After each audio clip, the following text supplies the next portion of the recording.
Assalamualaikum warahmatullahi wabarakatuh. Waalaikumsalam warahmatullahi wabarakatuh.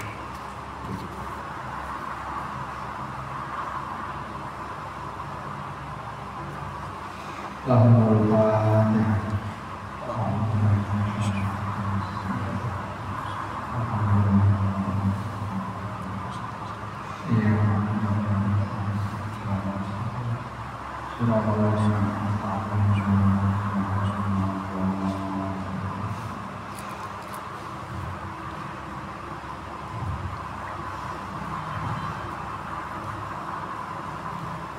Bismillahirrahmanirrahim.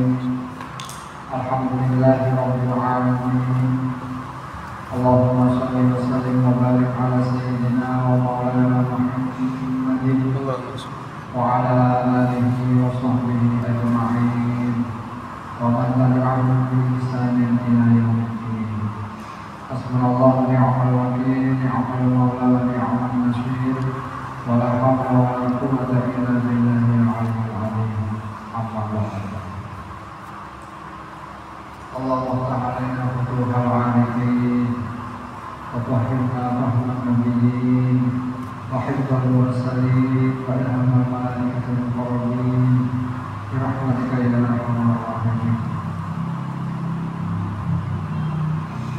Alhamdulillah, kegiatan pengajian kitab Al-Asquriyah malam hari ini kita mulai lagi. Harapan kita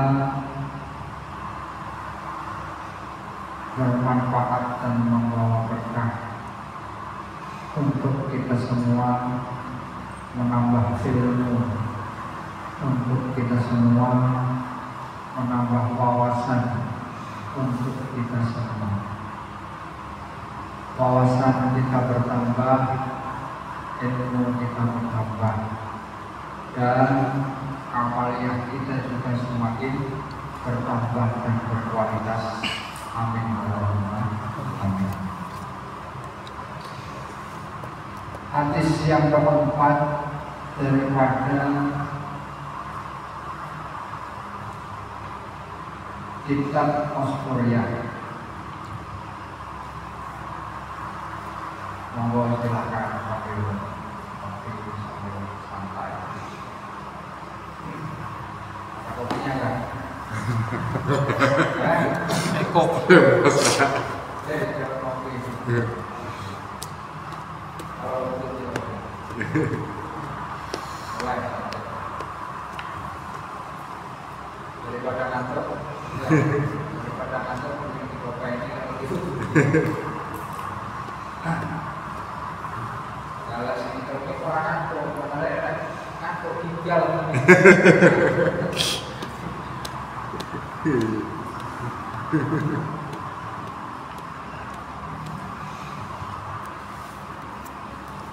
Hadis yang keempat di dalam kitab Al-Asquriyah, an Ibrahim an Al-Qamah an Abdullah bin Mas'ud radhiyallahu ta'ala anhu.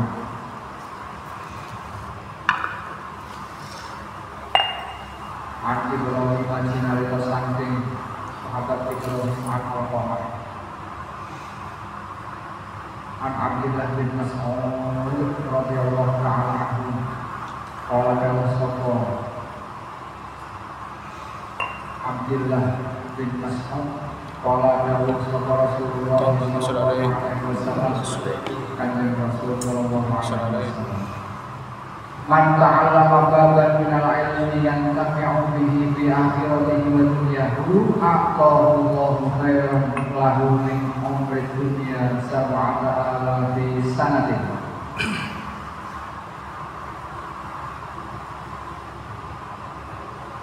Siyamina hariha wa qiyamina layaliha Qabulan wa rahmatullahi.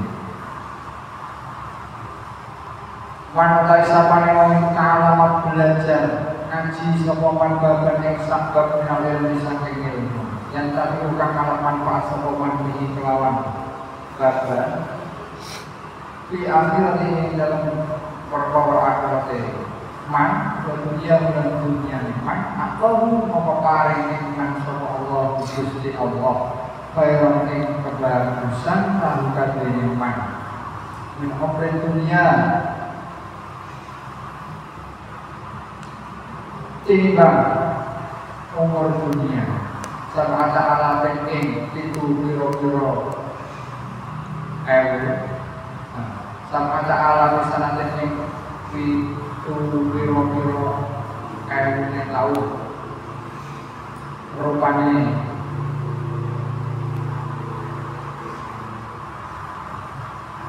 siapa namanya poso rainone sabana alate bagi amalane halang jumeneng ngene sabana alate sanate makulan kalih den tompo kaya ngaputih ora den kalih ora den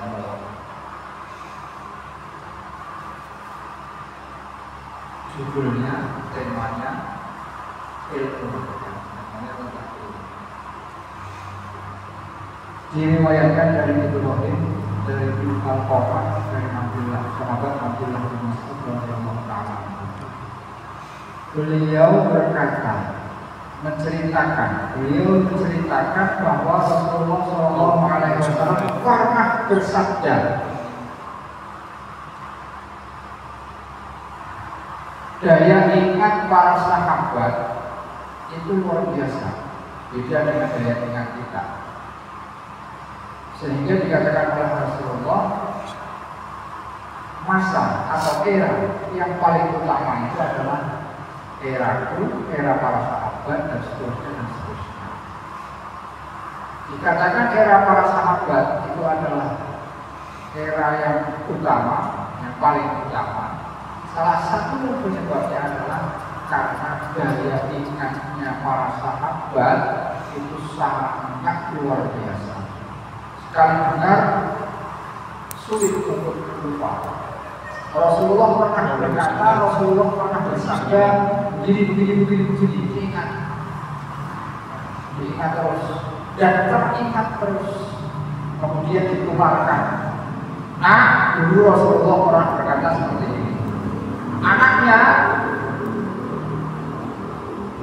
nanti perkenalkan kepada anaknya lagi atau kepada muridnya. Nah, dulu bapakku pernah berkata bahwa Rasulullah pernah berkata. Nanti generasi seterusnya seperti itu. Nah, dulu bapak pernah dengar kakek kamu itu pernah berkata bahwa canggap kamu itu pernah buyut kamu itu pernah berkata bahwa buyut kamu itu dulu pernah berkata dan seterusnya. Daya ingatnya para sahabat ini sampai selafal-lafalnya bentuk kalimatnya itu terekam dengan jelas. Pada kata melihat itu yang termasuk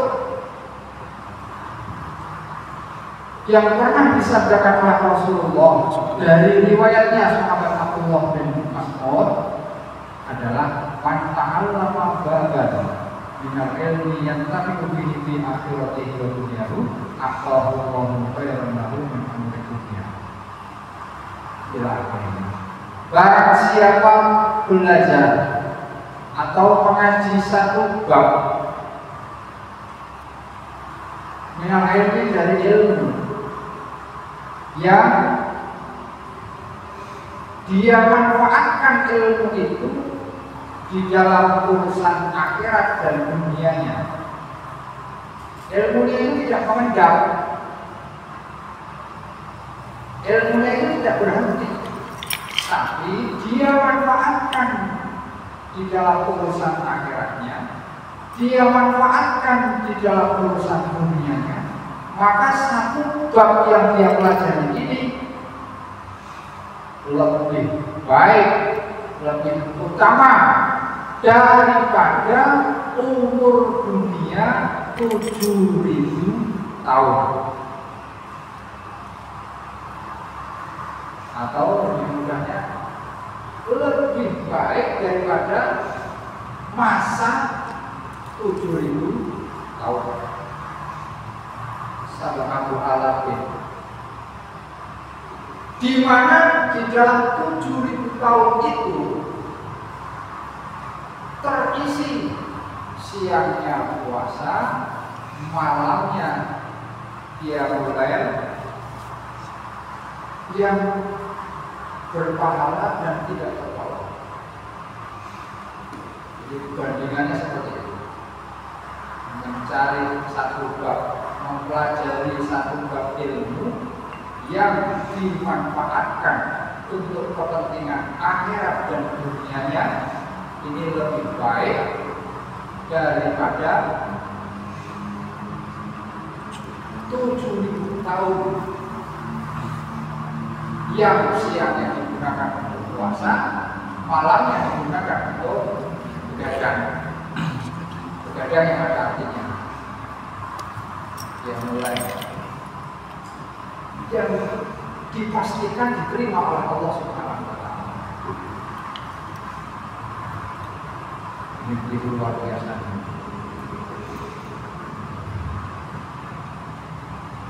Orang kadang siang beribadah, siang puasa,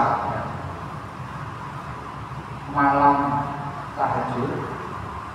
Kadang kan nggak ngerti apakah puasanya diterima, apakah tahajudnya diterima, kan kadang kita nggak ngerti. Tapi ini amal puasa siang hari, malam tahajud qiyamul lail yang pasti diterima oleh Allah. Lah, dimanfaatkan untuk kepentingan akhirat itu seperti apa? Dimanfaatkan untuk kepentingan dunia itu seperti apa? Artinya yang pertama, ilmunya itu tidak pernah mendap pada dirinya sendiri, dikeluarkan, diwariskan. Kanjeng Nabi itu tidak mewariskan apa-apa kepada duriannya, kepada keluarganya, kepada umatnya. Tapi yang diwariskan adalah ilmu. Dan pewaris ilmu itu adalah ulama. Itu yang pertama. Ilmu yang didapat tidak memendam pada dirinya sendiri, tidak berhenti pada dirinya sendiri, tapi ditularkan, diajarkan kepada orang lain. Yang kedua, dengan ilmu itu mendasari sebagai dasar dia itu beribadah. Urusan akhirat itu apa? Ibadah, amaliyah terkait dengan iman, Islam, urusan akhirat. Kalau urusan dunia, dia seperti ya, kerja mencari nafkah, dan status sosialnya apa? Kalau status sosialnya itu sebagai pekerja, ya berarti urusan dunianya itu pekerjaannya. Kalau statusnya itu sebagai pejabat, berarti urusan dunia itu adalah terkait dengan tugas-tugasnya, tugas-tugas jabatannya. Kalau sebagai rakyat, berarti urusan dunia itu terkait dengan tanggung jawab dia sebagai rakyat. Nah, ilmu yang dia dapat dimanfaatkan sebagai dasar dan pendorong dia di dalam menjalankan kewajiban keakhiratan dan kewajiban keduniaan.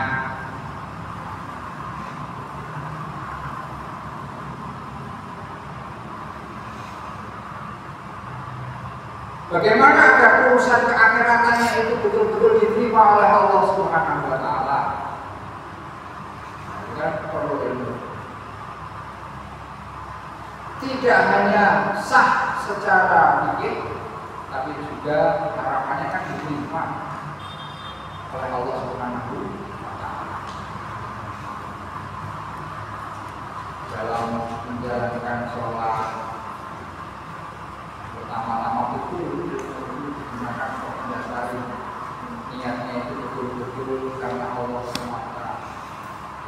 tidak hanya ucapannya nawaitu sholli wa dhuhri arba'ah raka'atin mustaqbilatillah ta'ala, tidak hanya ucapannya yang mengucapkan lillahi ta'ala, tapi betul-betul dijiwai bahwa dia sholat itu SQ atau betul-betul karena bentuk ketaatan kepada Allah Subhanahu wa Ta'ala, bukan karena faktor-faktor yang lain. Biar dikatakan soleh, biar dikatakan orang baik, biar dikatakan orang yang menjaga ibadahnya, itu betul-betul karena Allah Subhanahu wa Ta'ala. Dasarnya puasa demikian.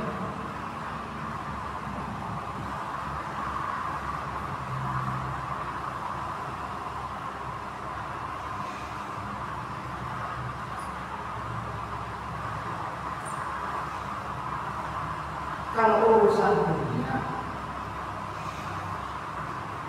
bisa mendasari dia di dalam mengontrol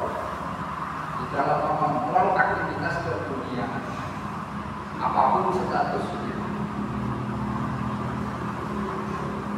yang berdagang bagaimana akan tuju, ilmu tentang haji juga, yang menjadi pejabat bagaimana akan amanah, ilmu tentang amanah untuk kepercayaan.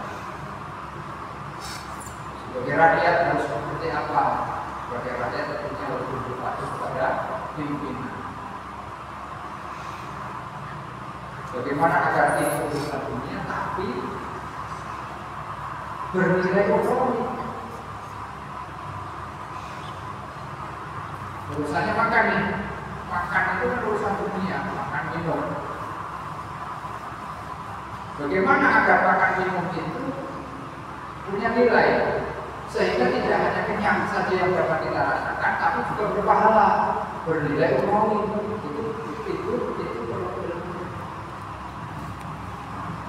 Itu perlu ilmu. Jadi ada dua orang yang melakukan aktivitas sama-sama makan, tapi belum tentu hasilnya dari dua orang ini sama.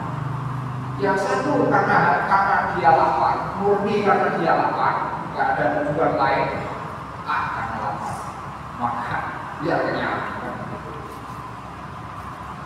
Yang satu diniati agar badan tetap kuat sehingga dalam beribadah itu semakin enak, semakin kuat, agar badan tetap kuat, agar badan tetap sehat, biar ibadahnya juga kuat, biar ibadahnya juga kencang. Ini beda. Yang satu yang dapat kenyangnya, yang satu dapat berubah. Ilmu yang dimanfaatkan untuk kepentingan akhiratnya dan kepentingan dunianya itu lebih baik daripada 7.000 tahun yang siangnya digunakan berpuasa, malamnya digunakan untuk tahajud atau qiyamul lail. Yang selama 7.000 tahun itu tidak pernah ngaji. Nah, kalau dalam 7.000 tahun itu ada ngajinya, ya tentu hari ngajinya itu lebih banyak daripada 7.000 tahun lagi.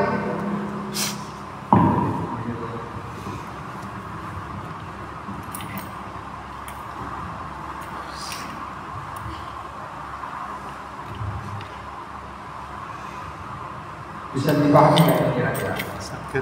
Bisa ya? Nah, ilmu seperti apa itu? Ilmu seperti apa? Ini segala ilmu, semua ilmu yang bisa bermanfaat untuk akhiratnya, bisa bermanfaat untuk dunianya. Ya ilmu fikih, ya ilmu macam-macam. Misalkan ilmu sholat, ketika kerja sudah masa waktunya, ini kan untuk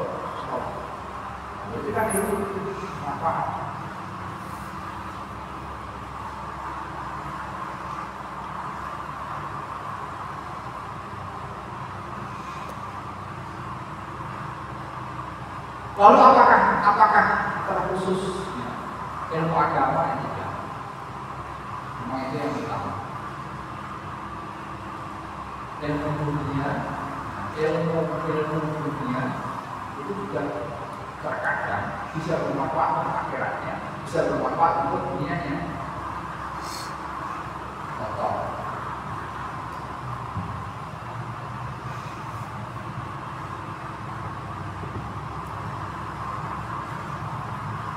di sekolah mencari pekerjaan, yaitu tentang kerja. Bagaimana mencari pekerjaan? Bagaimana apakah pekerjaan yang sifatnya pendidikan, apakah pekerjaan yang sifatnya kesehatan, apakah pekerjaan yang sifatnya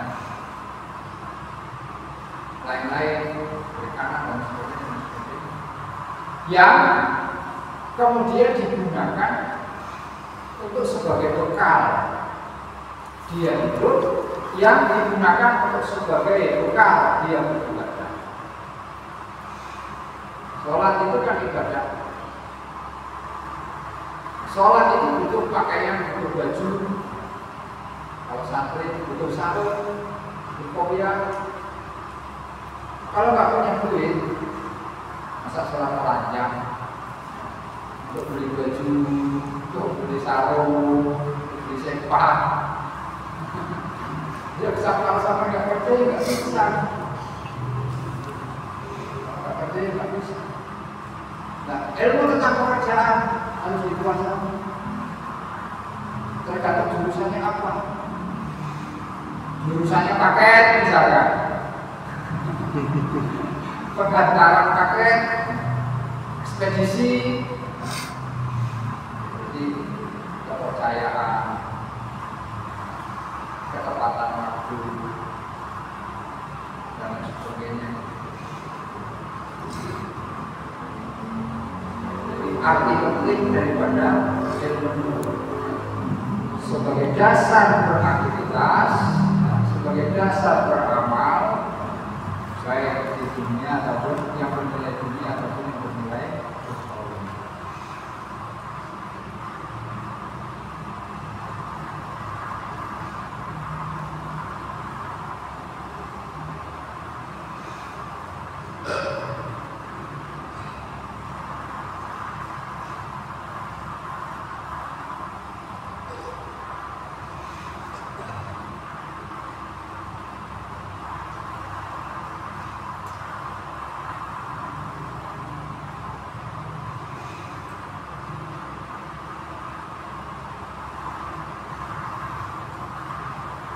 Selanjutnya Ibrahim an Alqamah Abdullah radhiyallahu anhu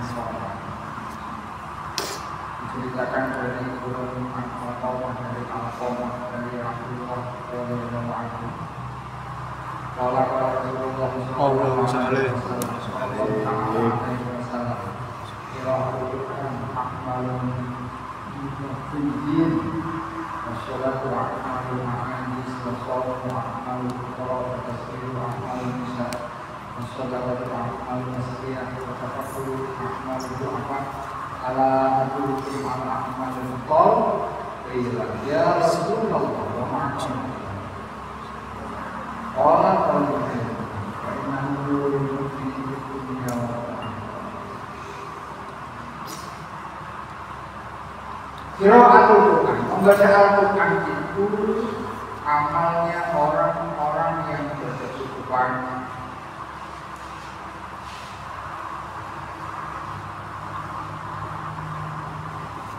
Washolatu amalul ajiz, dan sholat itu amalnya orang yang lemah. Washolatu amalul fuqara, puasa itu amalnya orang fakir. Orang yang fakir, orang yang miskin. Tasbihu amalul nisa, tasbih, membaca tasbih itu amalnya perempuan. Wasodaqatu amalul asfiya, sodaqah itu amalnya orang kaya. Tafakkur amal itu apa? Tafakkur, berpikir-pikir itu adalah amalnya orang-orang yang lemah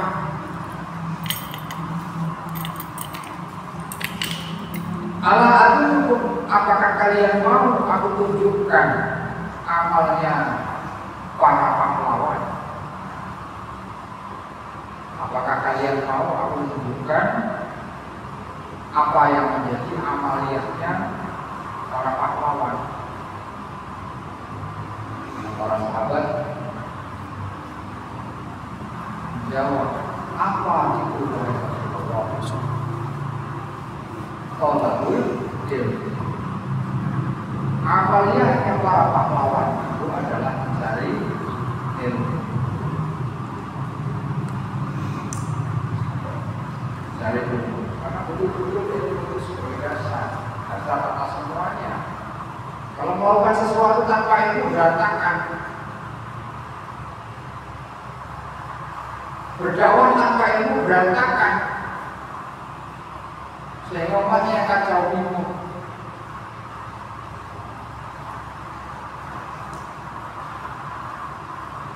Jadi imam tanpa ilmu berantakan. Jadi orang fakir, orang miskin tanpa ilmu berantakan. Pasti mencuri atau apa yang lain. Bisa-bisa saja menghalalkan segala cara untuk memenuhi kebutuhannya karena tanpa ilmu. Menjadi orang kaya tanpa berilmu berantakan. Kekayaannya tidak digunakan sebagaimana mestinya.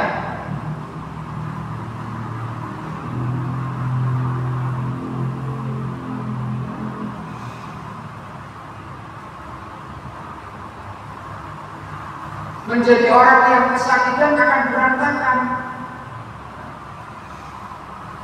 kalau tidak punya ilmu. Bisa jadi dia berkumpul dan sebagainya.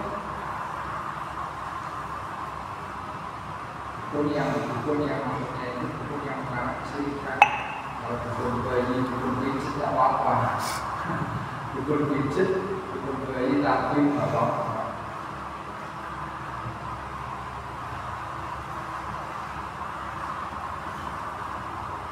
Semuanya bisa berantakan tanpa didasari oleh ilmu. Maka ilmu inilah sebagai pokoknya, dan mereka para pencari ilmu itu dikatakan sebagai pahlawan.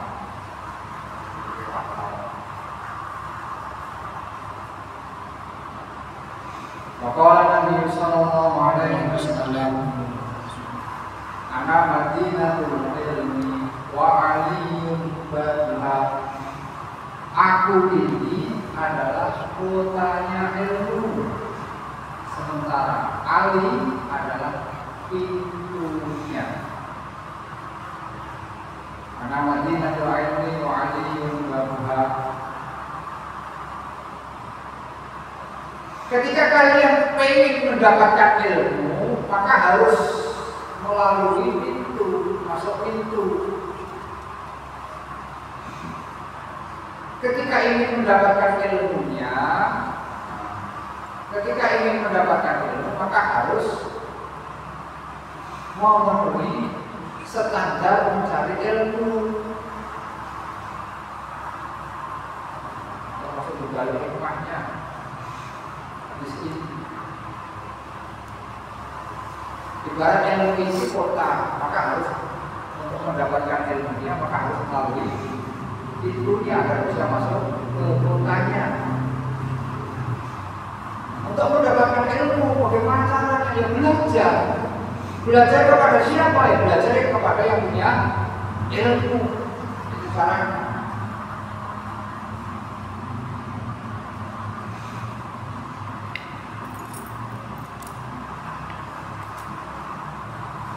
Tidak boleh belajar secara pribadi. Belajar sholat atau belajar puasa,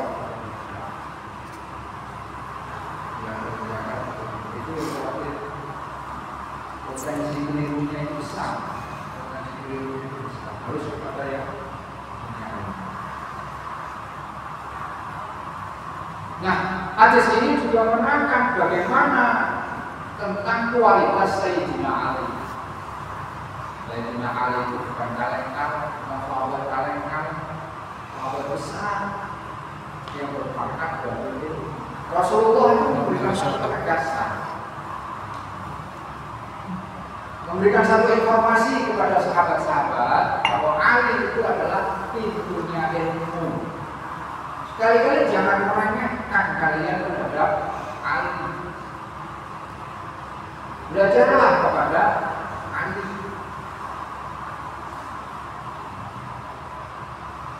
Nah, orang-orang yang membenci Sayyidina Ali, orang-orang yang membenci Sayyidina Ali mendengar atau mengetahui ada hadis yang semacam ini, mereka marah. Sejak era Nabi Ali itu perpecahan di antara kaum muslimin sudah terjadi. Ada kaum Khawarij, ada kaum Syiah. Kaum Syiah itu yang membela Sayyidina Ali, yang keterlaluan di dalam membela tapi sehingga menafikan sahabat-sahabat yang lain. Hanya Sayyidina Ali. Nah, Khawarij ini yang membenci Sayyidina Ali. Sama-sama muslim.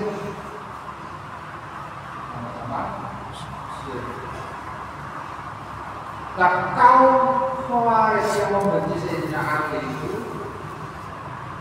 tidak percaya terhadap hadis ini. Masa dikatakan Ali itu pintunya ilmu. Ali itu pintunya ilmu. Falamma sami'a al-Khawarij hadzal hadits hasadun aliyah. Mereka iri, para kaum Khawarij ini terhadap Sayyidina Ali. Wajtama'a asyratu nafarin min kibari. Kemudian mereka berkumpul 10 orang, 10 kelompok dari pembesar kaum Khawarij. 10 kelompok dari pembesarnya kaum Khawarij berkumpul untuk menyikapi hadis itu. Kiri yang benci dia kok malah diistimewakan oleh Nabi. Qalu inna nas'alu minkum mas'alatan wahidatan wa nara kaifa yujibu lana. Kalau kajian bakul wahidin minna jawaban akhar na'lamu annahu alimun kama qala Nabi alaihi salam. Jadi mereka itu bersepakat, 10 orang, 10 kelompok ini bersepakat untuk mengajukan satu pertanyaan kepada Ali. Kalau 10 orang ini masing-masing menyampaikan satu pertanyaan, kemudian jawaban dari Ali itu kok satu, artinya jawabannya itu sama. 10 orang menyampaikan pertanyaan dengan pertanyaan yang sama, dengan pertanyaan yang sama. Kalau jawabannya Ali itu kok sama terhadap 10 orang ini, maka bisa dikatakan Ali itu bukan Ali. Tapi kalau jawaban Ali itu berbeda, ya, 10 pertanyaan yang sama jawabannya berbeda semua, maka mereka akan menerima. Oh, Ali itu memang betul-betul pintar kalau begitu.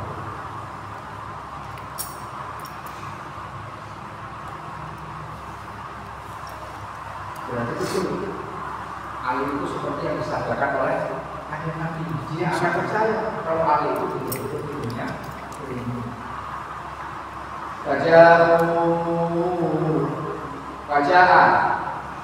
Wajah wahidun minhum faqala ya Aliun al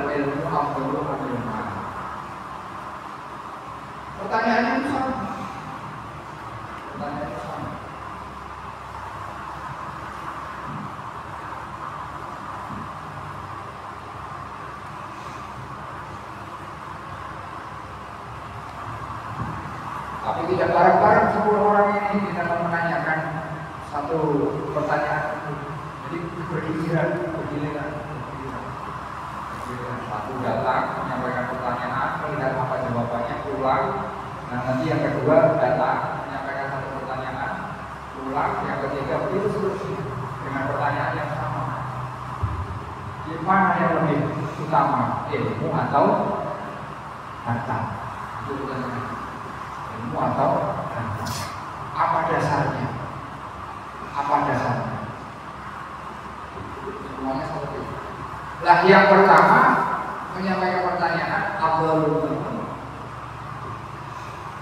Ya Aliyu, al-ilmu Abdul amil ma. Wahai Ali, satu orang datang yang pertama menanyakan, wahai Ali,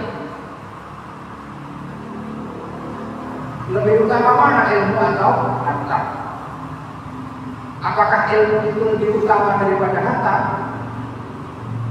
Jawaban Sayyidina Ali, al-ilmu, ilmu yang lebih utama.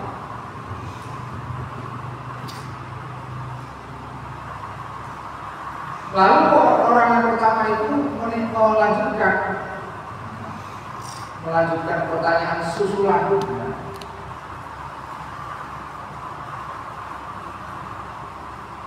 Waqala bi ayyi dalilin, apa dasarnya sehingga kau mengatakan ilmu itu lebih utama daripada harta? Dijawab, al-ilmu mirasul anbiya wal malu mirasul qawm musaddad fir'aun wa ghairi. Apa dasarnya? Dasarnya adalah ilmu itu warisannya para nabi. Sementara harta itu warisannya Qarun, warisannya Saddad, warisannya Fir'aun dan selainnya.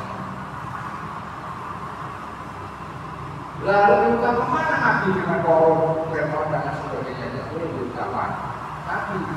Kalau lebih utamanya nabi, maka warisannya itu juga lebih utama warisannya nabi daripada warisannya Fir'aun, warisannya Qarun. Nah, warisannya nabi apa? Ilmu. Warisannya Qarun apa? Harta. Berarti ilmu dan harta lebih utama. Ilmu. Itu jawabannya.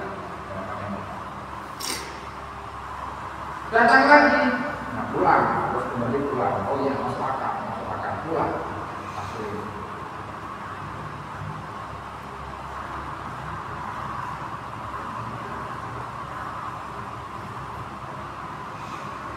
Wajah al-akhwal masalah kama sa'al al-awwal fa'azin ma'alim radiyallahu wa qala ajil ma'abdul minan ma'am wa qala bi ayyi dalil wa qala al-ilmu risuka wal ma'am takusu. Yang kedua datang mengajukan pertanyaan yang sama dan dijawab oleh Sayyidina Ali dengan jawaban yang sama, yaitu lebih utama ilmu. Apa dasarnya? Dasarnya adalah ilmu itu yang menjaga kamu. Sementara harta benda itu kamu yang menjaganya. Beda. Alasan Sayyidina Ali yang terhadap pertanyaan yang kedua itu alasannya adalah karena ilmu itu mampu menjaga orang yang mempunyai ilmu. Nah, sementara harta, orang yang mempunyai harta itulah yang menjaganya, bukan harta yang menjaganya, tapi dia yang menjaga hartanya. Lebih merepotkan mana?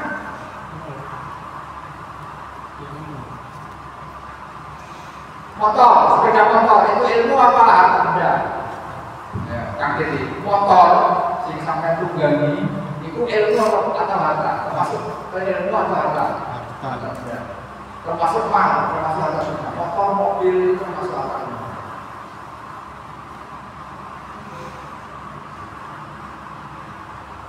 Kadang kan kita cuci motor, ya. Kadang motor rusak kita servis, kita bawa ke bengkel. Kemudian kalau malam parkirnya kita kunci juga. Kalau perlu pakai kunci tambahan di ban belakang dan di ban depan. Kalau perlu kita rantai. Itu merepotkan ya. Seharusnya nyate-nyate karena rusak kita harus menservisnya. Seharusnya kita santai-santai berhujan, kemudian kita lari-lari menghentikannya. Biar gak kehujanan. Itu di luar, kalau di sini biarin aja. Hujan panas. Repot. Kita yang menjaga motor, bukan motor yang menjaga kita, betul nggak? Kita yang repot menjaga motor, kita yang repot menjaga mobil, kita yang repot merawatnya, servisnya dan sebagainya. Nah, sementara ilmu kebalikannya, kalau ilmu inilah yang menjaga kita dari hal-hal yang keliru, dari hal-hal yang salah, dari hal-hal yang bisa menjerumuskan, dari hal-hal yang bisa menyakitkan. Ilmu lagi lapar. Orang kalau lagi lapar itu kadang bawaannya marah-marah dan enggak, pikirannya itu nggak bisa tenang. Cuma baunya itu dia berisi gitu. Jadi kadang-kadang makanan punya tetangganya sikat.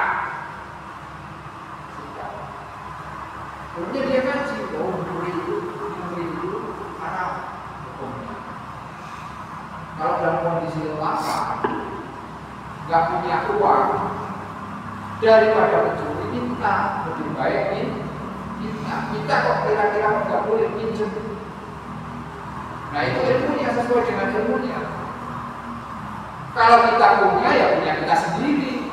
Kalau misalkan kita nggak punya, terus mendesak, lu bekerja lama sebelum kerja habis sudah mati, sudah semaput, kelaparan, tidak gitu ya.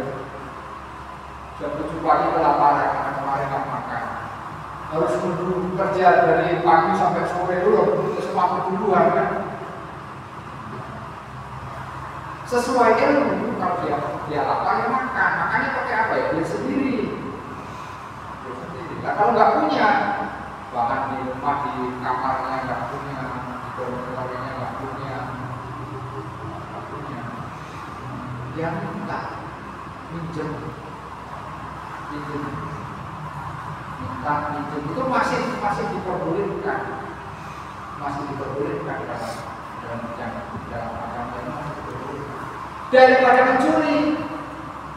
Nah, berarti kan ilmu itu menjaga kita dari melakukan sesuatu yang salah, yaitu mencuri. Itu alasan yang kedua. Nah, putusan yang kedua ini kemudian keluar. Majulah putusan yang ketiga. Bertanya seperti pertanyaan yang pertama, dan yang kedua, lebih al-ilmu afdalul amil mal, ilmu itu lebih utama apakah harta, yang lebih utama itu ilmu apakah harta.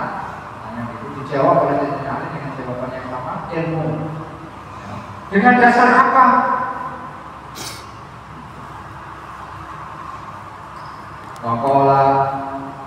Faqala bi ayyi dalilin faqala li sahibil mali ajubun kasirun wa li sahibil ilmi sadiqun kasirun. Apa dasarnya? Ilmu itu utama. Dasarnya adalah orang yang punya harta, orang yang hartanya banyak itu berpotensi mempunyai atau memiliki musuh yang banyak. Sementara orang yang punya ilmu itu akan mempunyai teman yang banyak. Dan lebih baik mana orang yang punya musuh banyak dengan orang yang punya teman banyak? Ya tentunya orang yang punya teman banyak. Ya, yang bisa menyebabkan orang punya teman banyak itu apa? Ilmu. Kalau harta rawan dicuri, harus harus memperkerjakan satpam, satu nggak cukup karena ibunya banyak, jadi satpamnya harus dan sebagainya. Karena rawan dicuri, rawan musuh. Jangan dikira orang-orang yang kaya itu gak banyak musuh. Pesaing itu kan termasuk musuh. Nah, dia diambil. Maka banyak yang benci, banyak yang iri, banyak yang benci, banyak yang iri. Orang kaya. Tapi kalau orang yang berilmu itu akan banyak temannya. Pulang datang yang keempat dengan pertanyaan yang sama dan dijawab oleh Sayyidina Ali dengan jawaban yang sama dengan alasan yang berbeda. Idza sarafta minal mali fa innahu yanqusu wa idza sarafta minal ilmi yazidu. Alasan yang keempat, kalau kalian membelanjakan harta, maka hartanya itu akan berkurang. Tapi kalau kalian mentasarufkan atau membelanjakan, mempraktekkan ilmu, maka ilmunya akan bertambah. Masuk akal nggak? Masuk akal. Maka urusan yang keempat ini pulang. Datang urusan yang kelima.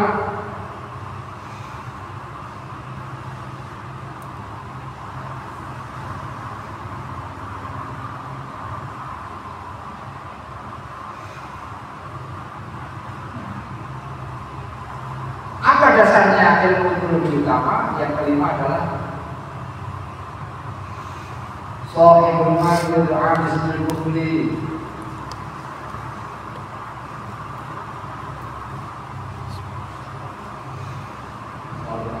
Shahibul Bukhli. Dasarnya adalah orang yang mempunyai ilmu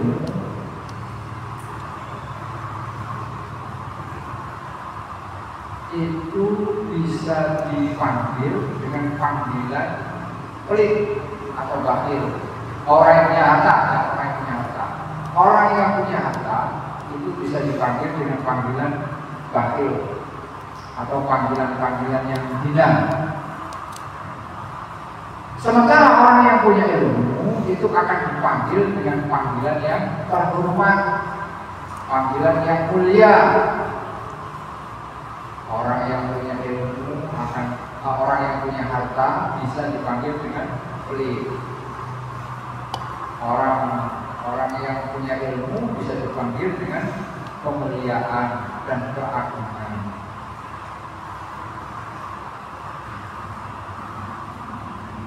Masuk akal. Kalau ustaz, itu kan penyebutannya kan luar biasa itu. Kalau dia bersih dan seterusnya, karena punya ilmu. Orang yang punya uang, ada itu, yang benar udah tak.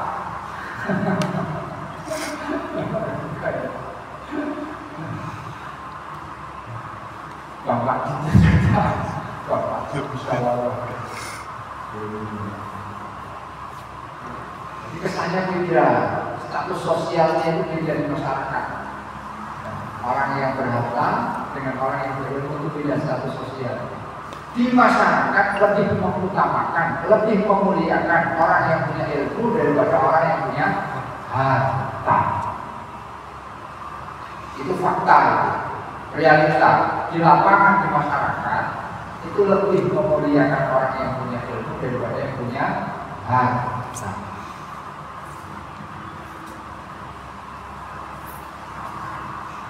Pernah di momen-momen acara itu penghormatan terhadap dia itu diakhirkan. Yang pertama-tama dia punya harta, Bapak Dermawan Cecep Supriyadi.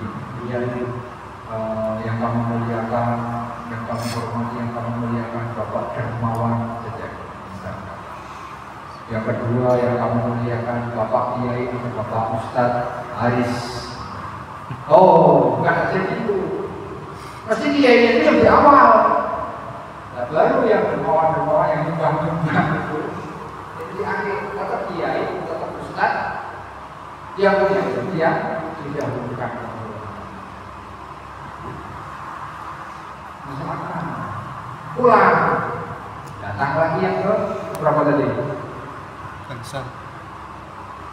Ini yang keberapa ini? Gansal. Kelima, yang berarti ke-6.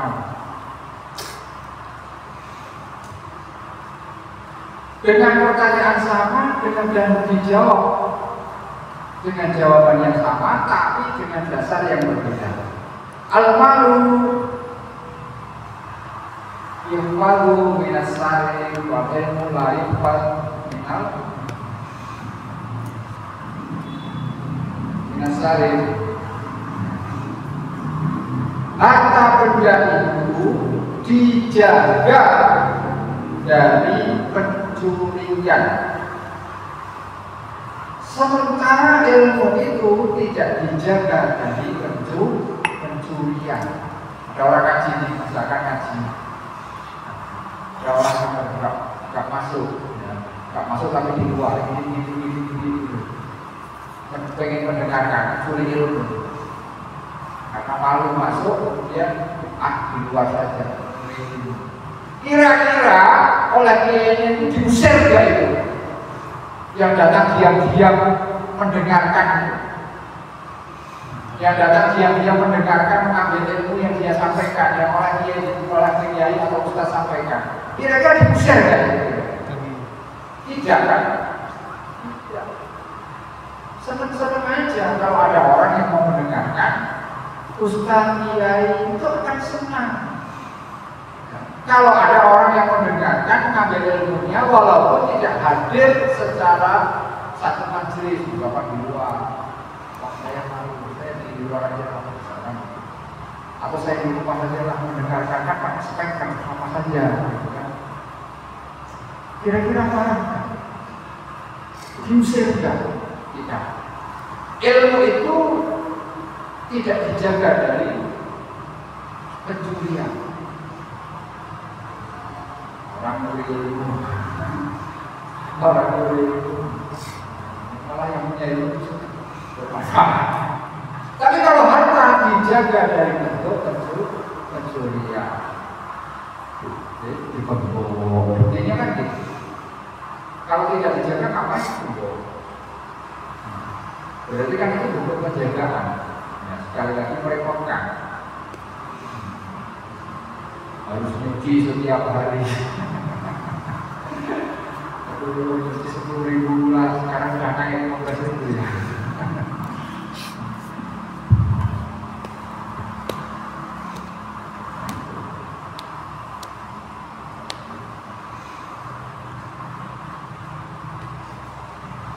Kemudian datang yang ketujuh. Dengan pertanyaan sama, menjawab dengan jawaban yang sama, tapi dengan dasar yang berbeda. Al-malu yuhasabu yawmal qiyamati wa sumhil yusfa'u yawmal qiyamah. Dasar Sayyidina Ali yang ketujuh mengatakan bahwa ilmu itu lebih utama daripada harta adalah harta kelak di hari kiamat akan dihisab, akan diaudit. Kita beli motor, kelak akan diaudit. Kita punya motor itu kelak akan diaudit di padang mahsyar nanti.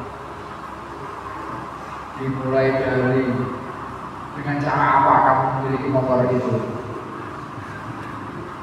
dengan uang dari mana kamu membeli motor itu, dan seterusnya dan seterusnya dan seterusnya.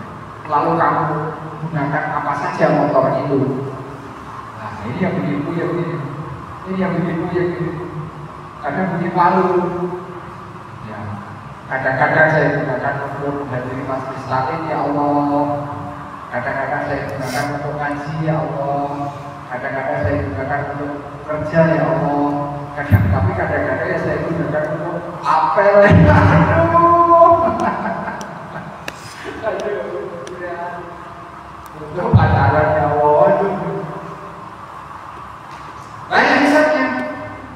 bisa. Yang malu. Mau menjawab itu kan yang malu. Tapi kalau ilmu tidak, harta benda di akhirat kelak akan dihisab. Sementara ilmu kelak di akhirat akan memberikan syafaat. Al ilmu wa sahibul ilmi yusfa'u yaumal qiyamah. Orang yang punya harta kelak di hari kiamat akan dihisab. Sementara orang yang punya ilmu kelak di hari kiamat akan mendapatkan syafaat. Malah senang.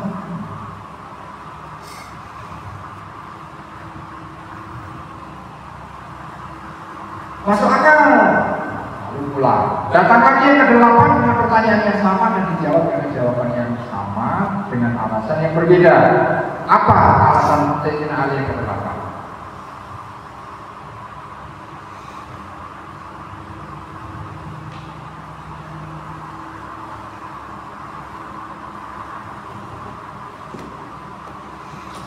Al-ilmu yang dari itu lil kursi wa mururiz zaman. Wal ilmu la yang dari wala yang lain. Harta benda akan tergerus, akan rusak, akan habis seiringan dengan waktu, seiring dengan waktu dan masa. Sebab didiamkan. Harta benda itu akan tergerus, akan habis dengan sebab didiamkan, tidak dipakai, atau dengan sebab berlalunya masa, berlalunya waktu. Sementara ilmu tidak akan pernah tergerus, tidak akan pernah habis, dan tidak akan pernah rusak sepanjang masa.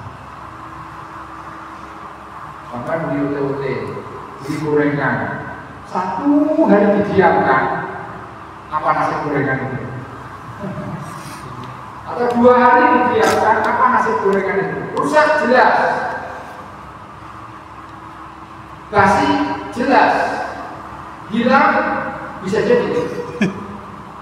Karena dibeli kucing misalkan, diambil kucing, ya karena didiamkan, dibiarkan, bisa rusak, bisa hilang, bisa basi, tergantung barangnya apa. Ambil, sampai diamkan, sampai biarkan, sampai nggak openi. Kira-kira tambah akan membantai, nggak dijaga, misalnya. Sampai punya peternakan kambing, punya peternakan sapi, punya peternakan ikan, nggak sampai jaga, sampai biarkan saja. Kira-kira akan berkembang atau berkurang atau habis? Ya bisa berkurang, bisa habis. Kalau kita dikasih makan, mati. Seiring dengan masa, seiring dengan waktu, habis. Tapi kalau ilmu tidak akan pernah rusak dan tidak akan pernah habis. Masuk akal. Ulang. Datang lagi yang berapa? 9. Dengan pertanyaan sama dan jawaban yang berbeda. Jawaban yang sama tapi dengan alasan yang berbeda.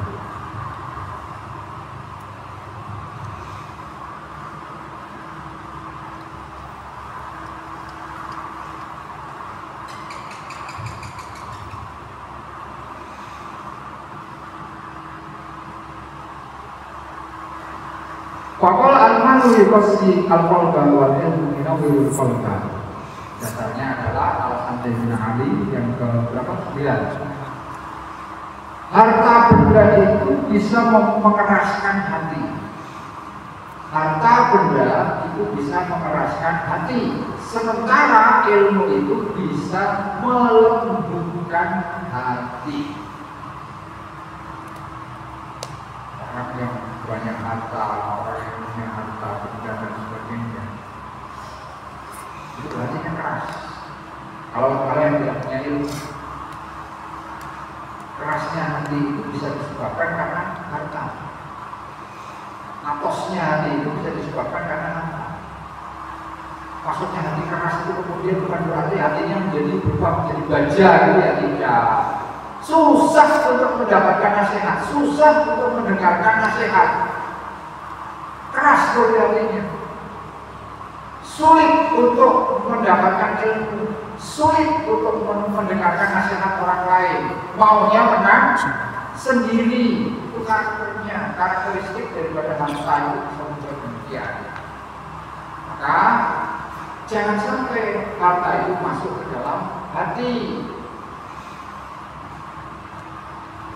Kalau sudah masuk ke dalam hati, hatinya akan keras, sulit mendapatkan pencerahan, sulit mendapatkan nasihat. Apalagi yang ngomong itu orang miskin. Siapa kamu? Siapa kamu kasih nasihat? Gak punya duit kasih nasihat, orang fakir, orang miskin kasih nasihat duit. Susah. Tapi kalau ilmu itu bisa mencerahkan hati yang gelap gulita, bisa tercerahkan dengan apa? Dengan ilmu. Hati yang keras itu bisa tercerahkan dengan apa? Dengan ilmu. Bisa dilembutkan dengan ilmu. Ya contohnya ya Al-Quran, membaca Al-Quran, kemudian setelah dia bisa dia amalkan membaca Qurannya. Nah dengan kita membaca Al-Quran itu bisa melembutkan, bisa melunakkan hati yang membaca.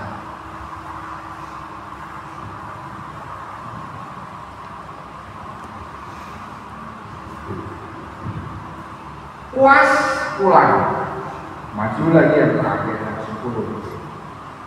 Dijawab dengan jawaban yang sama dan dengan dasar yang berbeda.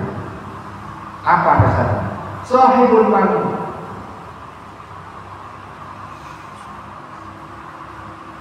yadda'i ar-rububiyyah bisababil mal wa yadda'i sahibul ilmi al-ubudiyyah. Orang yang punya ilmu itu bisa menuhankan diri. Orang yang punya harta itu bisa saja dia menuhankan diri karena dia merasa kaya, akhirnya merasa yang sok berkuasa. Menuhankan diri itu bukan berarti saya jadi Tuhan, bukan. Maksudnya dia itu sombong, menganggap orang lain itu rendah, sehingga dengan mudahnya dia memaksa, memerintah dan sebagainya.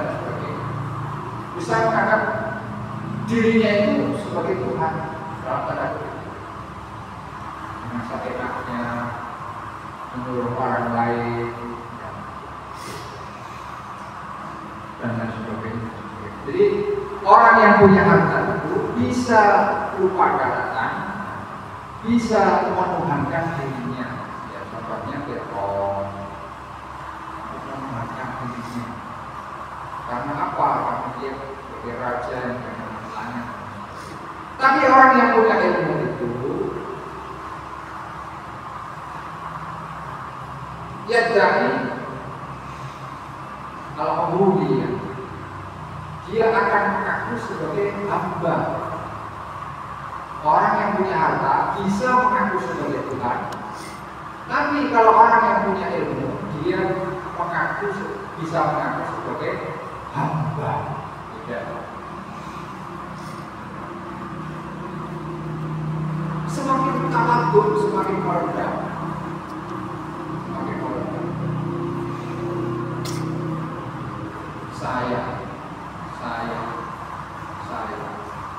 Saya itu aslinya sahaya, hamba sahaya.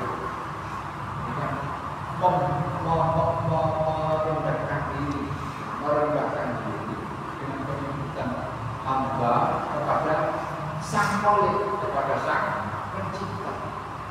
Kita tidak sombong, menghambakan diri di hadapan Sang Pencipta. Tapi kalau orang punya terus kadang-kadang menuhankan diri di hadapan Sang Tuhan. Tuhan.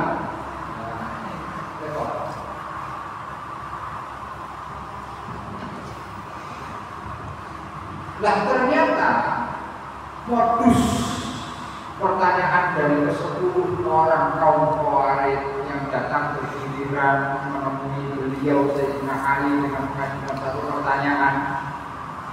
Setiap orangnya itu diketahui, Sayyidina Ali itu tahu. Oh, itulah namanya ngetes, pengen ngetes Sayyidina Ali. Lalu dijelaskan sekalian sama Sayyidina Ali. Falau sa'aluni an hadza la ajabtu jawaban akhar ma dumtu hayya. Jangankan 10 orang dari kelompok kalian yang datang membawa satu pertanyaan, semuanya ya, dari kelompok kalian, sepanjang saya masih hidup, seandainya semua dari kelompok kalian itu datang satu persatu ke tempat saya mengajukan satu pertanyaan, yaitu apakah diutamai atau kata, sepanjang saya masih hidup saya akan menjawabnya dengan jawaban yang berbeda, dengan dasar yang berbeda. Saya mampu menjawabnya dengan dasar yang berbeda. Jangan 10 semuanya dari kelompok kalian, satu hari datang satu orang, satu hari datang satu orang, satu hari datang satu orang, sampai saya mati, sampai saya meninggal, niscaya aku sanggup menjawabnya dengan dalil, dengan dasar yang berbeda. Nah, akhirnya apa?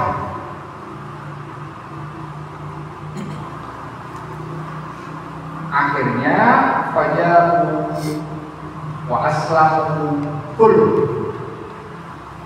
Mulai dari yang pertama, kedua dan seterusnya yang datang pulang itu, pada akhirnya 10 orang ini berkumpul dan bareng-bareng sowan Sayyidina Ali wa aslamu dan menyatakan masuk Islam, menyatakan menyerah, menyatakan hormat kepada Sayyidina Ali.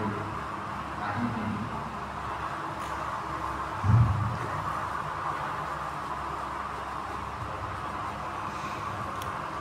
hikmahnya banyak, yang jelas tentang keutamaan ilmu. Pelajarannya banyak, yang jelas tentang keutamaannya ilmu. Selanjutnya, pelajaran selanjutnya adalah bagaimana kita mencari ilmu yang baik. Tentunya kepada ahlinya, harus melalui prosedur. Tidak bisa kita langsung belajar sendiri, tidak bisa. Kita harus berguru. Kemudian dalam menyelesaikan masalah, maka cara penyelesaiannya adalah harus dengan cara ilmu. Nggak boleh dengan cara yang lain. Masalah apapun itu harus diselesaikan dengan ilmu, akal sehat. Nah, masalah yang dicontohkan di sini adalah masalah tentang uji atau tes Sayyidina Ali. Apakah Sayyidina Ali marah karena yang datang itu musuhnya? Khawarij itu kan musuhnya. Lalu apakah langsung ditabok sama Sayyidina Ali, dipukul sama Sayyidina Ali? Tidak. Tapi diterima dengan lapang dada, diselesaikan dengan ilmu. Apakah Sayyidina Ali kemudian membenci, mengata-ngatai dengan kata-kata yang kotor? Tidak. Diselesaikan dengan ilmu. Diawali dengan ilmu, diakhiri dengan ilmu, maka akan tetap damai sentosa, tidak akan ada permasalahan. Nah, masalah apapun itu memang cara penyelesaiannya itu harus dengan ilmu atau ilmiah. Apapun, mudah-mudahan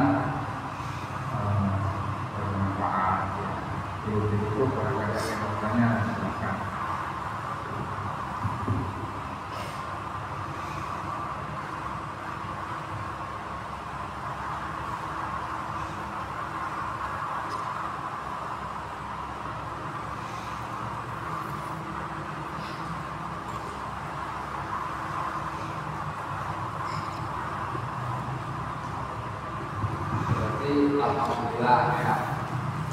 Diam itu termasuk tanda-tanda berkeyakinan. Itu artinya sudah masuk. Berarti sudah masuk. Alhamdulillah. Mari kita tutup bersama-sama dengan doa kita. Al-Fatihah.